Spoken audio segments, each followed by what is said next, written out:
नमस्कार, भक्ति दर्शन समाचारमा स्वागत छ। उपस्थित छु म हेमा शर्मा। आज मिति 2080 साल ज्येष्ठ महिनाको 1 गते सोमबार, पिङ्गलनाम संवत्सर सूर्य उत्तरायण वसन्त ऋतु ज्येष्ठ कृष्ण पक्षको एकादशी तिथि 1:38 अपरान्त द्वादशी तिथि चन्द्रमा मीन राशिमा इस्वी सम्वत 2023 मे महिनाको 15 तारिक शक सम्वत 1945 र नेपाल सम्वत 1143। आज सूर्योदय बिहान 5:17 र सूर्यास्त साँझ 6:45। सर्वप्रथम अहिलेसम्मका प्रमुख समाचार। आज ज्येष्ठ महिनाको पहिलो दिन ज्येष्ठ संक्रान्ति। सूर्य आजबाट मेष राशिबाट वृष राशिमा प्रवेश गरेर 1 महिना ज्येष्ठ महिनामै रहने ज्योतिषीय मान्यता। यस दिन नदी नाला या ताल तलाउमा स्नान, विष्णु मन्दिरमा पूजा अर्चना, विष्णु सहस्रनामको पाठ तथा पितृ तर्पण समेत गर्ने चलन। संक्रान्तिमा गरेको स्नान, दान, व्रत आदिको प्रभावले सम्पूर्ण पापहरू नाश भएर विष्णु लोक प्राप्त हुने धार्मिक मान्यता। आज अपरा एकादशी व्रत वैदिक सनातन धर्मावलम्बीहरूले भगवान नारायणको पूजा तथा उपासना तथा सत्संग, दान, पुण्य आदि गरेर मनाउँदै अपरा एकादशीको व्रतका प्रभावले जन्म जन्मान्तरदेखिका पापहरू नष्ट भएर जाने, ब्रह्महत्या, भूत प्रेत योनि, परनिन्दा, परस्त्री गमन, झुटो बोल्ने लगायतका अनेकौं अपराध तथा पापहरू नाश भएर अन्तमा मोक्ष प्राप्त हुने धार्मिक ग्रन्थहरूमा उल्लेख।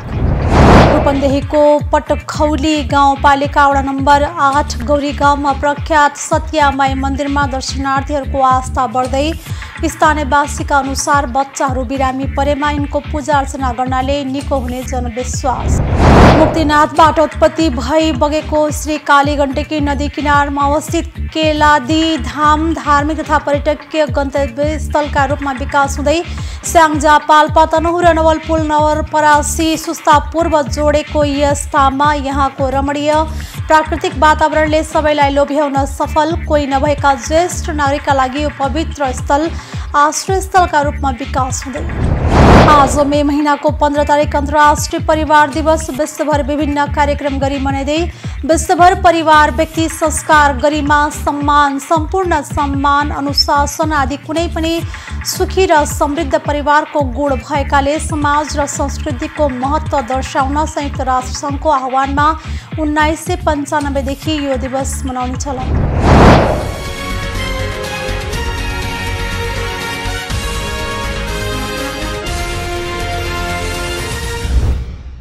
अब समाचार विस्तारमा। आज ज्येष्ठ महिनाको पहिलो दिन ज्येष्ठ संक्रान्ति। सूर्य आजबाट मेष राशिबाट वृष राशिमा प्रवेश गरेर 1 महिना ज्येष्ठ महिनामै रहने ज्योतिषीय मान्यता छ।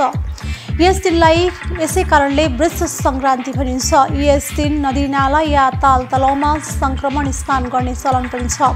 यद्यपि पछिल्ला वर्षहरूमा र नदीनाला उपलब्ध नभएका ठाउँहरूमा घरमा नै गङ्गाको मन्त्रोच्चारण गरी स्नान गरिने र पवित्र पूजा अर्चना गर्ने चलन छ। आजका दिन नजिकको विष्णु मन्दिरमा जाने, अर्चना गर्ने र विष्णु सहस्रनामको पाठ गर्ने चलन पनि छ। यस दिन पितृ तर्पण गर्नुको विशेष फल प्राप्त हुने धार्मिक मान्यता समेत रहेको छ। यस दिन कागबेनी, गोकर्ण, विष्णुपादुका, बराह क्षेत्र, भारतको गया, काशी लगायतका ठाउँमा गएर स्नान, दान आदि गर्न दर्शनार्थीहरूको विशेष घुइँचो रहन्छ। आज अपरा एकादशी व्रत वैदिक सनातन धर्मावलम्बीहरूले भगवान नारायणको पूजा तथा उपासना, सत्संग, दान, पुण्य आदि गरेर मनाउँदैछन्। वैदिक सनातन र हिन्दू पञ्चाङ्ग अनुसार ज्येष्ठ मास कृष्ण पक्षको 11औं तिथिको दिनलाई अपरा एकादशी भनिन्छ। अपार कृति, अपार पुण्य, अपार धन, वैभव दिने भएको हुनाले यस एकादशीको नाम पनि अपार एकादशी रहन गएको भन्ने धार्मिक विश्वास छ। यस एकादशीको व्रतका प्रभावले जन्म जन्मान्तरदेखिका पापहरू नष्ट भएर जाने धार्मिक विश्वास छ। यस एकादशीका व्रतको प्रभावबाट ब्रह्महत्या, भूत प्रेत योनि, परनिन्दा, परस्त्री गमन, झुटो बोल्ने लगायतका अनेकौं अपराध तथा पाप गरेकाहरू पनि मोक्ष भएर जाने विभिन्न धार्मिक ग्रन्थहरूमा व्याख्या गरिएको छ। पद्म पुराणका अनुसार द्वापर युगमा धर्मराज युधिष्ठिरले ज्येष्ठ मास कृष्ण पक्षको एकादशीका बारेमा केही कुरा जान्ने चाहना गरेर श्रीकृष्णसँग प्रश्न गरेपछि श्रीकृष्णले धर्मराज युधिष्ठिरलाई एक पौराणिक कथा सुनाउँदै उनको प्रश्नको उत्तर दिनुभएको कथा रहेको छ। एक रिपोर्ट। अपरा एकादशीको कथा अनुसार कुनै एक राज्यमा मैधोस नाम गरेका अत्यन्त धर्मात्मा राजाले राज्य गर्दथे। उनको ब्रह्मध्वज नाम गरेको एक भाइ थिए जो ज्यादै अधर्मी, पापी र दुराचारी थिए। सधैँ उसले आफ्ना दाजु मैधोससँग अनेकानेक द्वेष र वैरभाव राख्दथे। आफ्ना दाजुलाई कसरी मार्ने होला उसका मनमा सदा यही रटना भइरहन्थ्यो। तर मैधोस धर्मात्मा मात्र नभएर ऊ एक अति सहनशील स्वभावका पनि थिए। त्यस राज्यमा उसका भाइले विभिन्न खालका असामाजिक कार्यहरू गरिरहन्थे। तथापि राजाले आफ्नो त्यस्तो दुष्ट आत्मा भएको र आफैमाथि वैरभाव राख्ने त्यो भाइलाई कहिले पनि कानुनको दायरामा ल्याउन चाहेनन्। समय व्यतीत हुँदै गयो। एक समयमा वज्रध्वज आफ्ना दाजु मैधोसलाई मार्ने षड्यन्त्रपूर्ण कार्यमा सफल भए। एक दिन राति आफ्नो ओछ्यानमा सुतिरहेको अवस्थामा उसले दाजुलाई मारेर मृत शरीर जङ्गलमा लगी एक ठूलो पिपलको बोटमुनि गाडिदिए। त्यसपछि त्यस राज्यको आफै राजा भएर शासन चलाउन थाले। मैधोसको यस्तो अकाल तथा असामायिक ढङ्गले मृत्यु हुनका कारण ऊ भूत प्रेत भएर जिउन पर्यो। ऊ प्रेत बनेर बोटको माथि रहने गर्दथे। त्यस बाटो भएर ओहोरदोहोर गर्ने मानिसहरू, जनावरहरू सबैलाई उसले दुःख दिने गर्दथे। मैधोसको मृत्युपछि त्यस राज्यको राजा उनकै दुराचारी भाइ वज्रध्वज भयो। त्यहाँका प्रजाहरूलाई उसले ज्यादै दुःख दिन थाले। जनताहरूलाई उसले अनायासमा बाधा व्यवधान पुर्याउने गर्दथे। मैधोसको प्रेत आत्माले पनि त्यस राज्यका प्रजाहरूलाई सताउने गरेको थियो। यसरी भाइ राज्यको दुष्ट राजा र दाजु प्रेतात्मा भएर त्यस राज्यका प्रजाहरूले ज्यादै दुःख र कष्ट सहन गर्न परेको थियो। त्यस राज्यका प्रजाहरू सुख र शान्तिसँग बस्न पाएका थिएनन्।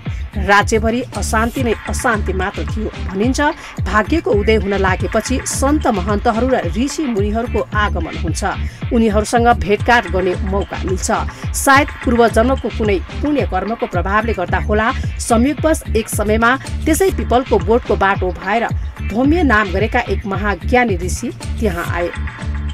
त्यस पिपलको बोटको आसपासमा आइपुगेपछि ऋषिलाई केही आभास हुन गएछ कि उनलाई त्यहाँ कुनै प्रेतले तर्साउन खोजिरहेको छ। त्यस प्रेतको बारेमा ती ऋषिले आफ्नो तपोबल र दिव्य शक्तिद्वारा त्यस भूतको भूतकालको अवलोकन गर्न लागेछन्। अब त्यस भूतको भविष्य कसरी सुधार्न सकिएला भन्ने बारे पनि सोच विचार गर्न थालेछन्। यसका लागि सर्वप्रथम उनले आफ्नो तपशक्तिद्वारा प्रेतलाई पक्रेर उसलाई संज्ञाको शिक्षा ज्ञान दिन लागेछन्। त्यस प्रेतबाट सबै कुरा ज्ञात हुन गएपछि उसको मोक्षको लागि ऋषि स्वयंले केही उत्सर्ग गरेर देखाउने अठोट पनि गरेछन्। त्यति बेला ज्येष्ठ मास कृष्ण पक्षको अपरा एकादशी भोलिपल्टै परेको रहेछ। ऋषि स्वयंले त्यस अपरा एकादशीको विधिपूर्वक व्रत गरी त्यस व्रतबाट प्राप्त हुने पुण्य जति सबै संकल्प गरेर त्यसै प्रेतलाई दान दिएछन्। ऋषिबाट यो सबै कार्य हुँदा बित्तिकै त्यस प्रेतात्माले एक पूर्ववत दिव्य देह प्राप्त गरेछन्। ठिक त्यसै समयमा त्यहाँ एक पुष्पक विमान आएर प्रेत जीवनबाट मुक्ति पाएका राजा मैधोसलाई वैकुण्ठ लोक लिएर गएछन्। ती राजालाई त्यति बेला पहिलेको भन्दा पनि सुन्दर देह प्राप्त भएको थियो र विमानमा उडेर जाँदै गर्दा राजाले धौम्य ऋषिलाई विमानबाट प्रणाम गरेर उनको मुक्तिदायिनी कार्यका निम्ति धन्यवाद दिँदै गएका थिए भन्ने कुराको वर्णन विभिन्न पुराणहरूमा पाइन्छ। एकादशीको व्रतका लागि दशमीका दिन सात्विक भोजन गर्ने, एकादशीका दिन बिहान सबेरै उठेर स्नानादि कर्मबाट निवृत्त भई चोखो र सफा वस्त्र धारण गर्ने, दाहिने हातको अञ्जुलीमा जल फूल लिएर भगवान विष्णुको स्मरण गर्दै संकल्प गर्ने र त्यसपछि लक्ष्मी नारायण श्रीकृष्ण सहित बलरामको पनि जौ, तिल, कुश, तुलसी पत्र, कमलको फूल चढाएर पूजा तथा प्रणाम गर्ने। यसरी दिनभरि निर्जल निराहार उपासना गरेपछि भगवान श्री विष्णु, श्री कृष्ण र बलराम सम्बन्धितका भजनहरू तथा कथा सुन्ने, विष्णु सहस्रनाम या नारायण मन्त्रको जप गर्ने, आफ्नो पितृहरूको स्मरण गर्दै उनीहरूलाई तर्पण दिने। बेलुका खाम अस्ताएपछि आरती गरेर फलहार गर्ने नियम छ। रूपन्देहीको पटखौली गाउँपालिका वडा नम्बर 8 गौरी गाउँमा अवस्थित सतिया माई मन्दिर दर्शनार्थीहरूका लागि प्रख्यात भइरहेको छ। किंवदन्ती अनुसार सतिया एक सिद्ध नारी रहेको र उनको विवाह पटौली निवासी एक स्थानीयसँग भएको थियो। विवाह गरेर डोलामा जाँदा गाउँ नजिकैको रोहिणी नदीमा अलप भएको कथा प्रसङ्ग छ। त्यही मान्छेहरूको जमातमा उनी बच्चा बनेर घुमिरहेको र त्यस नदीमा खडाउ लगाएर जमिनमा जस्तै रोहिणी नदीको पानीमा हिँड्दै गरेको बताइन्छ। मन्दिर भित्र दाहिनेतर्फ पहिलो मूर्ति र पहिलो वस्त्र धारण गरेको मूर्ति नै सत्यामाईको मूर्ति भएको भन्ने बताइएको छ। बायाँतर्फ हनुमानको मूर्ति रहेको छ। सत्यामाईको मन्दिर सानो रहेको छ र यो स्थल सत्यामाईको नामबाट निकै प्रख्यात रहेको छ। यस मन्दिर नजिकै राम जानकी मन्दिर लगायत विभिन्न मन्दिरहरू रहेका छन्।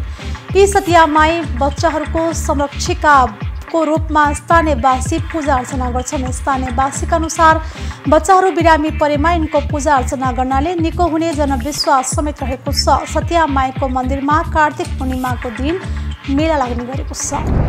कालीगण्डकी नदी तटको केलादी धाम धार्मिक तथा पर्यटकीय गन्तव्य स्थलका रूपमा विकास हुँदैछ। स्याङ्जा, पाल्पा, तनहुँ र नवलपरासी सुस्ता पूर्व जोडेको यस धाममा यहाँको रमणीय प्राकृतिक वातावरणले सबैलाई लोभ्याउने गरेको छ। निर्मार्क वैष्णव सम्प्रदायको केन्द्रीय पीठको कार्यालय रहेको यहाँ विभिन्न जिल्लाबाट दर्शनार्थीहरू पुग्ने गरेका छन्। केलादी धामको दर्शन गर्न नसके नाम उच्चारण गरे मात्र पनि पुण्य मिल्ने जनविश्वास छ। मुक्तिनाथबाट उत्पत्ति भइबगेको कालीगण्डकी नदी किनारमा अवस्थित यहाँ विशेषतः हिन्दू धर्म संस्कारका कार्यका लागि यो धार्मिक पर्यटकीय गन्तव्य स्थल बनेको छ। एक रिपोर्ट। कालीगण्डकी नदी तटको केलादी धाम धार्मिक तथा पर्यटकीय गन्तव्य स्थलको रूपमा विकास हुँदै गइरहेको छ। मन्दिर पुनर्निर्माण, ज्येष्ठ नागरिक भवन, महन्त निवास, भान्साघर, खानेपानी ट्याङ्की निर्माण लगायतका पूर्वाधार विकास हुँदै गएपछि धार्मिक पर्यटक बढेको राधा दामोदर नेपाल निवार्क पीठ केलादी धाम संरक्षण समितिका सचिव घनश्याम खनालले बताउनु भएको छ। देवघाट धाम जस्तै बनाउने संकल्पका साथ भौतिक संरचना तयार पारेपछि सबैजस्तो उमेर समूहका मानिस आउने क्रम बढ्दो रहेको उहाँको भनाइ छ। पहिला काम विशेषले मात्र आउने गरेकोमा अचेल घुमफिर तथा अवलोकनका लागि पनि मानिसहरू पुग्ने गरेका छन्। शनिबार बिदामा चहल पहल बढ्दो छ। काली नदीको धार्मिक तथा ऐतिहासिक महत्वसँग जोडिएको केलादी धामका बारेमा चासो राख्दै अध्ययन अवलोकनमा आउने गर्दछन्। बस, कार, भ्यान, जीप मन्दिरसम्म पुग्ने सुविधा भएपछि गाडी रिजर्भ गरेर नदी स्नान र धाम दर्शन गरेर फर्कने गरेको पाइएको छ। पहिला हिँडेर बास बस्ने चलन थियो। यहाँ गौशाला, ज्येष्ठ नागरिकको बसोबासका लागि ज्येष्ठ नागरिक आश्रम सञ्चालित छ, जहाँ 22 ज्येष्ठ नागरिकहरू बस्ने गर्नुहुन्छ। विक्रम सम्वत 2010मा निर्माण भएको पुरानो कुटी अझै भेटिन्छन्। खाने उपचार खर्च आफैले जुटाए पनि बास बस्ने सुविधा पाउँदा आफूहरू असाध्यै खुसी रहेको ज्येष्ठ नागरिकहरू बताउँछन्।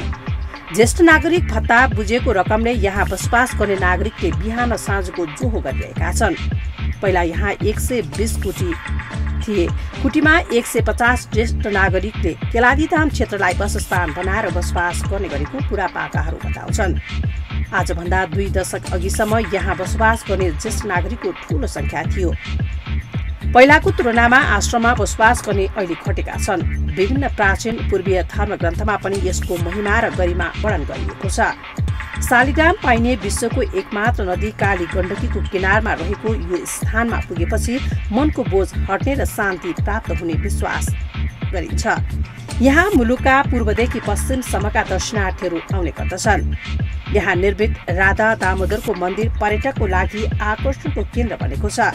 काली गण्डकीको नजिकै रहेकाले शीतल हावासँगै मन्दिर दर्शन अवलोकन गर्न जाने क्रम बढ्दो छ। यो क्षेत्र काली गण्डकी तटमा रहेकाले पनि पुण्य प्राप्तिका लागि धेरै जिल्लाका स्थानीयले आफ्ना दिवंगत परिवारजनको अन्तिम संस्कार गर्ने विभिन्न चाडपर्व, वैशाखी, माघे संक्रान्ति, एकादशी जस्ता पर्वमा नदी स्नान गर्ने गर्दछन्। पुण्यभूमि रहेकाले यहाँ धेरै ठाउँबाट सब दाह संस्कार गर्न ल्याउने गरिन्छ। आज मे महिनाको 15 तारिक अन्तर्राष्ट्रिय परिवार दिवस विश्वभर विभिन्न कार्यक्रम गरी मनाइँदैछ। परिवारको स्वास्थ्य, हेरविचार तथा परिवारको एकताको महत्त्वका साथ हरेक वर्ष मे 15 को दिन यो दिवस विश्वव्यापी रूपमा मनाइन्छ। संयुक्त राष्ट्र संघले सन् 1994 लाई परिवार वर्षको रूपमा घोषणा गरेता विश्वभर परिवार, व्यक्ति, समाज र संस्कृतिको महत्त्व दर्शाउन संयुक्त राष्ट्र संघले सुरु गरेको अभियानलाई विश्वव्यापी रूपमा मनाउने गरिएको छ। सन् 1995 देखि भने हरेक वर्ष यो दिवस मनाउने गरिएको छ। विश्वका धेरै क्षेत्रमा परिवारको संरचना र स्थायित्वमा प्रभाव पार्दै आएको सामाजिक आर्थिक संरचनामा परिवर्तन गर्ने उत्तरदायित्व स्वरूप परिवार दिवस मनाउने गरिएको हो। एक रिपोर्ट। परिवार एक सामाजिक संगठन हो जुन पारस्परिक समर्थन र समन्वयको साथ कार्यान्वयन भएको छ र ती सबै सदस्यहरू प्रेम, स्नेह र भातृत्वको साथ आफ्नो जीवन बिताउँछन्। संस्कार, गरिमा, सम्मान, समर्पण, सम्मान, अनुशासन आदि कुनै पनि सुखी र समृद्ध परिवारको गुण हो। कुनै पनि व्यक्ति परिवारमा जन्मेको हुन्छ, ऊ चिनिन्छ र परिवारबाट राम्रो र नराम्रो लक्षणहरू सिकाउँछ। परिवारले सबै मान्छेलाई सँगै राख्छ र ऊ सबै दुःखमा एक अर्कालाई सहयोग गर्दछ। यो भनिन्छ कि परिवार भन्दा ठुलो कुनै धन छैन, त्यहाँ बुवा भन्दा ठुलो कुनै सल्लाहकार छ, आमाको जेनित भन्दा ठुलो कुनै संसार छैन, भाइ भन्दा राम्रो साथी छैन, बहिनी भन्दा बढी शुभ छैन। त्यसैले परिवार बिना जीवन यो कल्पना गर्न गाह्रो छ। बच्चाको चरित्र निर्माणबाट राम्रो व्यक्तिको सफलतामा महत्त्वपूर्ण भूमिका खेल्छ। अन्तर्राष्ट्रिय परिवार दिवस एउटा व्यक्तित्वको जीवनमा परिवारको अहम भूमिका र महत्त्वलाई स्मरण गर्दै हरेक वर्ष मे 15 तारिकका दिन विश्वभर मनाउँदै आएको छ। एउटा परिवारभित्र सामान्यतया हजुरबुवा, हजुरआमा, बुवा, आमा, दाजु, भाइ, दिदीबहिनी हुने गर्दछन्। विश्वको क्रमिक विकास र सङ्घर्ष मात्र नभई जीवनमा ठूलो महत्त्वाकांक्षा भएर मान्छे परिवारदेखि धेरै टाढा रहेको हुन्छ। ऊ जहाँ सुकै रहे पनि विज्ञान र प्रविधिको फड्को सँगै ठूलै परिवर्तन भए पनि परिवारको माया, ममता, आशीर्वादका साथ सहयोगको औधी खाँचो हुने गर्दछ। मान्छे विकासको गतिशीलतासँगै अलिक क्रूर, साँघुरो सोचको भइसकेको छ। हाम्रो वैदिक मान्यताले वसुधैव कुटुम्बकम भन्दछ। संयुक्त राष्ट्र संघले सन् 1994 परिवार वर्षको रूपमा घोषणा गरे यता विश्वभर परिवार, व्यक्ति, समाज र संस्कृतिको महत्त्व दर्शाउन संयुक्त राष्ट्र संघले सुरु गरेको अभियानलाई विश्वव्यापी रूपमा मनाउने गरिएको छ। सन् 1995 देखि भने हरेक वर्ष यो दिवस मनाउने गरिएको हो। विश्वका धेरै क्षेत्रमा परिवारको संरचना र स्थायित्वमा प्रभाव पार्दै आएको सामाजिक आर्थिक संरचनामा परिवर्तन गर्ने उत्तरदायित्व स्वरूप परिवार दिवस मनाउने गरिएको हो।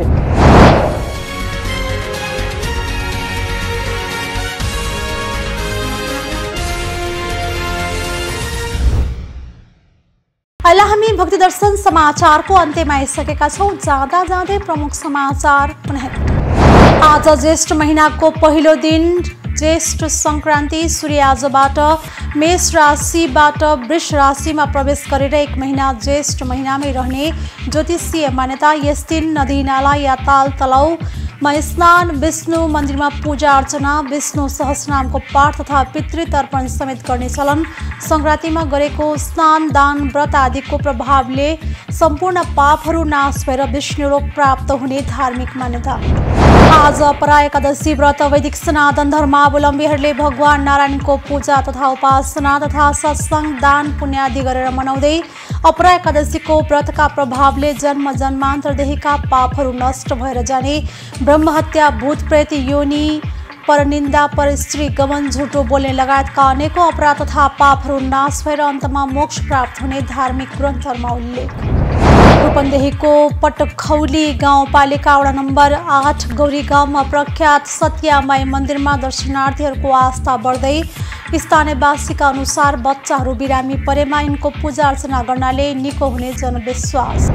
मुक्तिनाथबाट उत्पत्ति भई बगेको श्री काली गण्डकी नदी किनारमा अवस्थित केलादी धाम धार्मिक तथा पर्यटकीय गन्तव्य स्थलका रूपमा विकास हुँदै स्याङ्जा, पाल्पा, तनहुर, नवलपुर, नवलपरासी, सुस्ता पूर्व जोडेको यस धाममा यहाँको रमणीय प्राकृतिक वातावरणले सबैलाई लोभ्याउन सफल। कोही नभएका ज्येष्ठ नागरिकका लागि यो पवित्र स्थल आश्रय स्थलका रूपमा विकास हुँदै। आज मे महिनाको 15 तारिक अन्तर्राष्ट्रिय परिवार दिवस। विश्वभर विभिन्न कार्यक्रम गरी मनाइँदै विश्वभर परिवार, व्यक्ति, संस्कार, गरिमा, सम्मान, सम्पूर्ण सम्मान, अनुशासन आदि कुनै पनि सुखी र समृद्ध परिवारको गुण भएकाले समाज र संस्कृतिको महत्त्व दर्शाउन संयुक्त राष्ट्र सङ्घको आह्वानमा 1995 देखि यो दिवस मनाउने चलन। अहिले भक्ति दर्शन समाचार यति नै। सामाजिक सञ्जाल मार्फत हामीसँग जोडिनका लागि फेसबुक तथा ट्विटरमा लाइक तथा फलो गर्न सक्नुहुनेछ भने युट्युब मार्फत पनि हामीलाई प्रत्यक्ष हेर्न सक्नुहुनेछ। त्यस्तै कुनै सल्लाह, सुझाव तथा प्रतिक्रिया भएमा भक्तिदर्शन@mountaintv.com मा हामीलाई पत्राचार गर्न सक्नुहुनेछ। धर्म, संस्कृति र संस्कारको संवाहक भक्तिदर्शन टेलिभिजन HD हेर्दै रहनुहोला। नमस्कार।